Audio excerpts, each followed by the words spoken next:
Pass எல்லாருமே freeze பண்ணிட்டு எங்களுக்கு இந்த தண்டனையை வந்து கொடுக்கும்போது நிஜமாலே ஐ ஃபெல்ட் ரொம்ப ரொம்ப கண்ணுல கண்ணீர் முட்டிடுச்சு.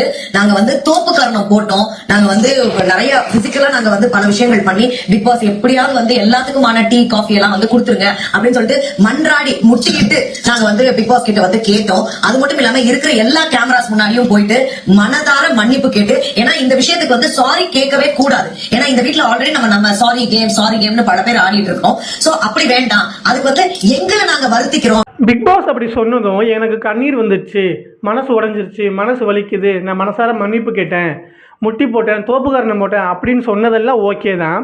அதை யாரும் மறுக்கலை. நம்ம எபிசோடில் பார்த்தோம், ப்ரோமோவில் பார்த்தோம், எல்லாம் ஓகே தான். ஆனால் மனசார மன்னிப்பு கேட்டவங்க என்ன பண்ணியிருக்கணும்? அந்த தப்பை திரும்ப பண்ணாமல் இருந்திருக்கணும்.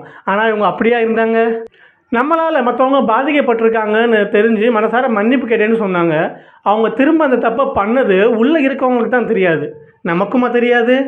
ஒரு கேஸை வின் பண்ணுறதுக்கு என்னம்மா உருட்டுறாங்கப்பா. இந்த வீடியோ உங்களுக்கு பிடிச்சிருந்தா லைக் பண்ணுங்கள், ஷேர் பண்ணுங்கள், கமெண்ட் பண்ணுங்கள். முக்கியமாக பிக் பாஸ் சம்பந்தமான எக்ஸ்க்ளூசிவ் கண்டென்ட்டுக்கு என்னோடய பேஜை மறக்காமல் ஃபாலோ பண்ணுங்கள்.